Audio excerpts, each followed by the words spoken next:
اور قرآن پاک کی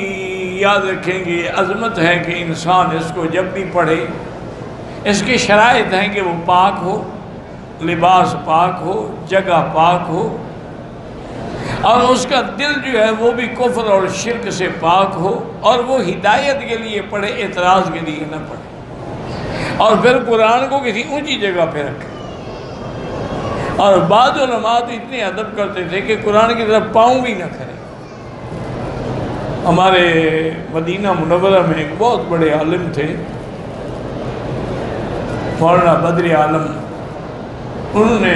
بڑی اعلیٰ کتابیں تصنیف فرمائی ہیں۔ بہرحال اللہ نے ان کو علم بھی دیا تھا، حلم بھی دیا تھا، ولایت بھی عطا فرمائی تھی۔ وہ فوت ہو گئے، دفن ہو گئے۔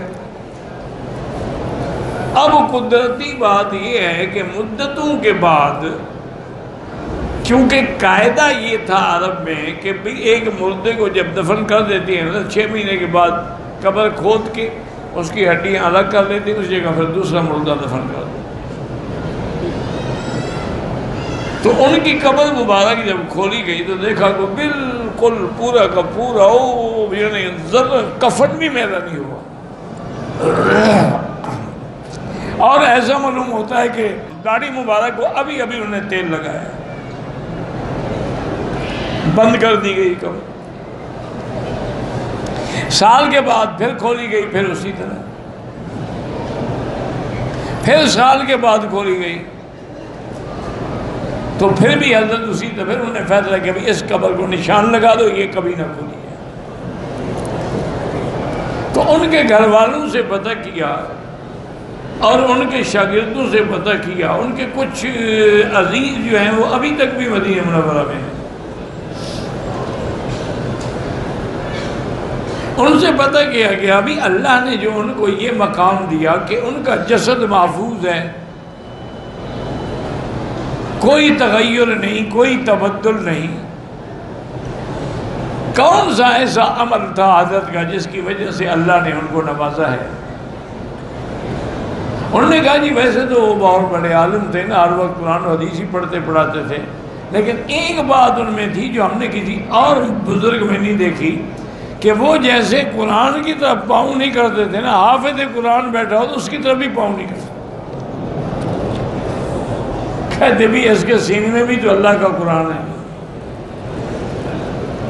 تو یعنی وہ اتنا ادب کرتے تھے اللہ کے قرآن کا، اس کا صلہ اللہ نے یہ دیا کہ ان کے جسد کو محفوظ۔ اس لیے ہمیشہ یاد رکھیں،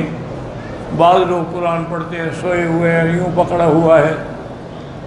اور بعض لوگ ٹیک لگائے ہوئے ہیں، اور کہا اس طرح قرآن نہیں پڑھا، قرآن ادب کے ساتھ پڑھنا ہوتا۔ یعنی میرے آقا جو رحمت دو جہاں ہیں،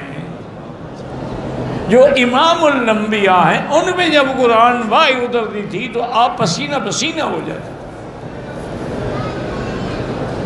بی بی عائشہ فرماتی ہیں کہ سردیوں کی رات میں